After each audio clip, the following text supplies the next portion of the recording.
Oh, did I? Oh, but first, let me give you a little bit of background about D.C. lately. Lately, there's been a couple of crimes that's been taking place against men. There's been some unique events taking place. Some men in a van or in minivans have been uh, assaulting men who are walking in the streets, and they're basically sexually assaulting them inside. They're kidnapping them, sexually assaulting them, and then they're releasing them. This has been on the news, frequently this semester, on in DC News. As far as my situation, unfortunately, in the African American community, for the males, most of the males think that calling the police was the most ridiculous thing that I could have ever done. They were saying basically things that would lead you to believe less than a man for having done such an event, that I should have been happy to have two females to twerk on me. Yeah, two females that I choose to do such an event, but not unwanted, unsolicited. It's no problem for me to go out and find some female to do that to me, but in this case, you don't do this in public, and you don't do it without someone's permission. That's a different thing. But I was getting a lot of riff-raff. I was called almost every name in the, I would say with quotation marks, gay book. Ridiculed, and then I even did my own survey.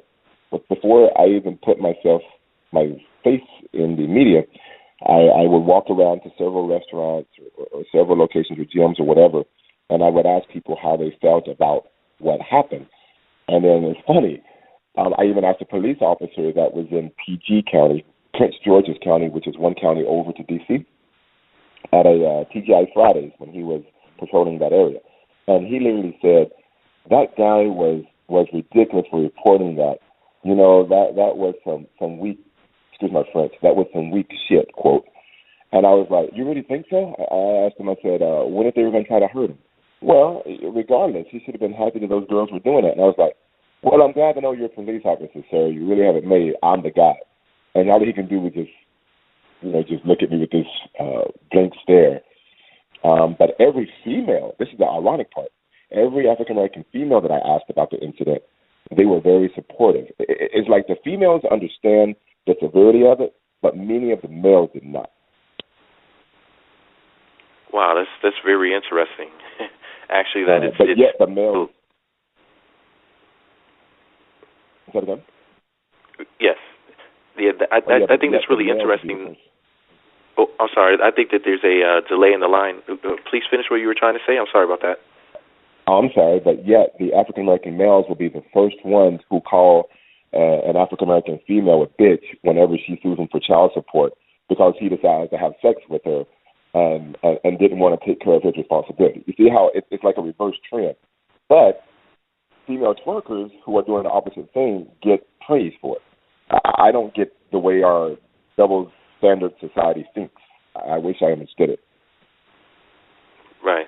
Well, those men who said that to you probably don't get much attention from women. So something like that happening to them would probably be like winning the lottery. That's probably just something that they're not used to. But I was thinking, with you being a Spanish teacher and all, did you think about pretending to not understand what they were saying to you? Like, did you think to tell them, no habla inglés? No, because unfortunately, one of them spoke Spanish. Wow. So that wouldn't have worked. Yeah, the one in the red dress spoke to me because she said, ay, papi, tú sabes que tú quieres, you know you want this. I'm like, okay. You know what I'm saying? So I couldn't, I speak Japanese, but that's not going to help me in this situation. Right now, for the listeners, black men going around speaking Japanese. Can you please translate what she said to you in English for the listeners?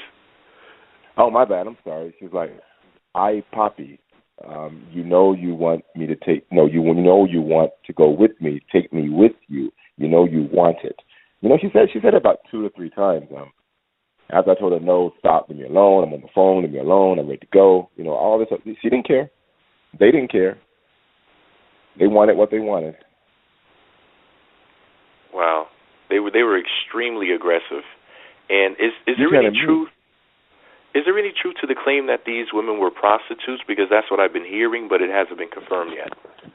Okay, according to D.C. police and according to the docket and according to U.S. attorneys and all that other stuff, they have had some prior police history with prostitution.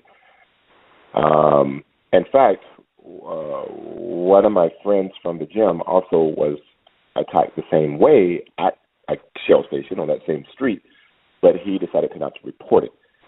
And he said some other people were done the same way. But as far as that claim, it seems to be accurate according to the reports. Wow. So, yeah, they may have been really dangerous people for all you know, and you're actually could be accurate with your assessment that they may have actually come to find out been men, because I know that there's a lot of that sort of thing going on there in the prostitution world, unfortunately. And wow, that's up until now I had no. Pardon?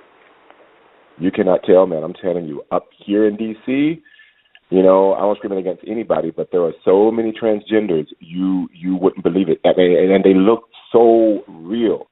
But whenever she grabbed my arm, unless she's one of those prostitutes who got some good training, her arm she had man strength.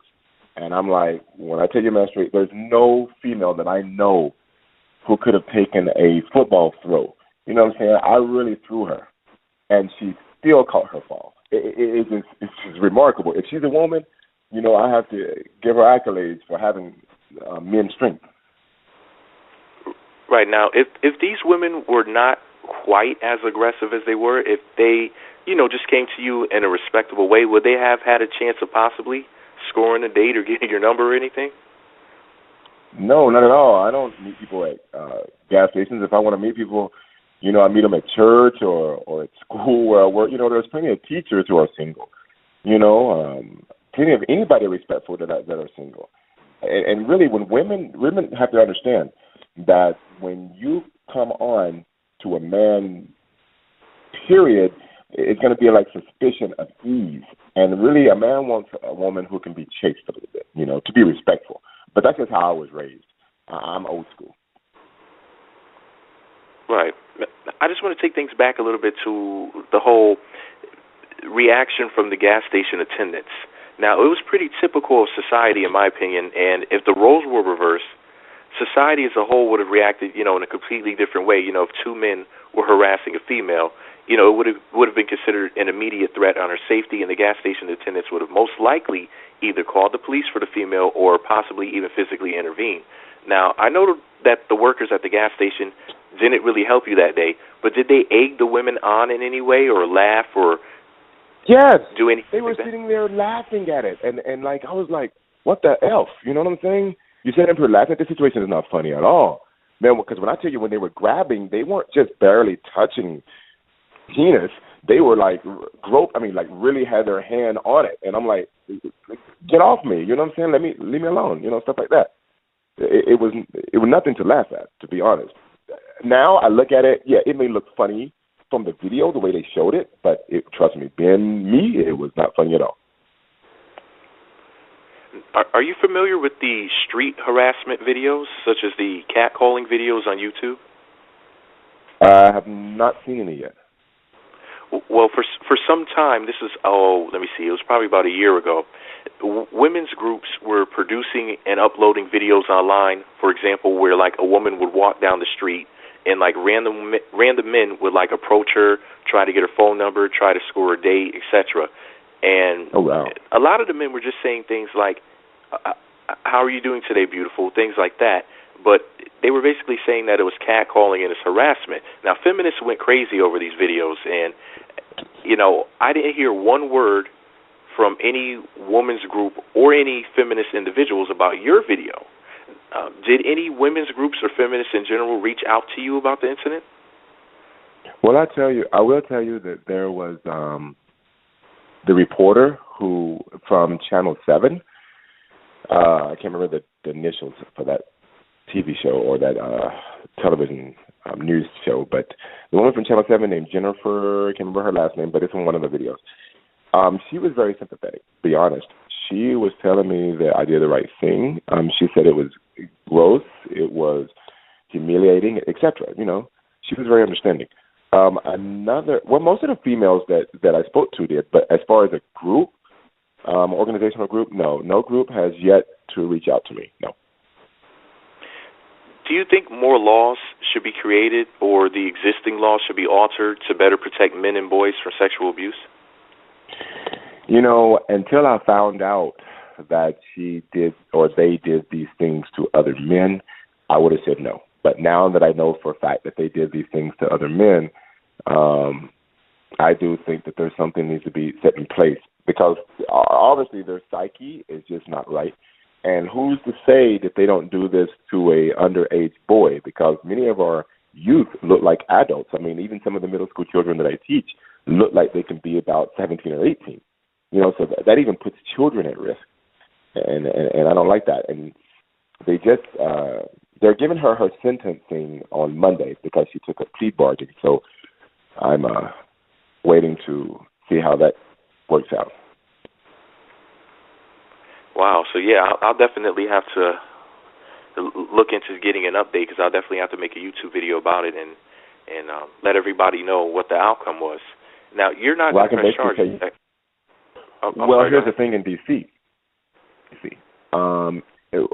Whether or not I press charges or not will not serve any purpose that I found out recently because D.C. is D.C. government. And in the government system, they operate differently. You can't just drop charges because even if you tried, the government will pick it back up. You see what I'm saying? Because there were crimes committed. And her on 2 sets of felonies. Now, maybe my claim for wanting the charges dropped, maybe, I'm just speculating, maybe that helped her to get a plea bargain with having those 2 felonies dropped. So basically she gets a misdemeanor charge. And this misdemeanor charge does include some jail time, but her name will not go down as a sex offender in the system, as it would have had she received those 2 felony penalties. Wow. So and I did write an impact statement. But it's, in so many words, it's out of your hands at this point. Like, if you don't want to press charges, they're going to anyway because of the state where you live. Correct. Now they did ask me if I wanted to write a victim's impact statement, and I did submit that. I submitted that yesterday, and they will read that in court on Monday, which the judge will listen to that and make his final decision of how the sentencing will take place. So I guess my sentence statement does kind of weigh a little bit in this situation. Okay. Now, the news report said that you wanted to help the women to find jobs and join some women's support groups. Can you let the listeners know maybe a few places, websites, phone numbers, anything where they can contact people if they're maybe out there doing some things that they shouldn't be doing and they, wanted to receive some help and support? Yes. Basically, there are like several agencies for women. Hold on. Hold on. Let me just get up here to get the little pamphlet. But basically what these organizations do is they help women get their lives back together. The youth get their lives back together. Children get their lives back together. And I'm getting those names for you right now. Every single growth system. Apologize for the delay. Oh, no, it's no problem. This is very important because, it's interesting to talk about these subjects and everything, but at the end of the day, what we need to do, is to push forward to help prevent them in the future. So yes. This is, of course, very important, and I commend you for doing this because a lot of people would have said, look, I'm the victim in this, I don't have to help anybody. I'm the one who needs to help, and I think that's very selfless of you for you to give them any information because you don't owe these people anything, but that's very commendable of you.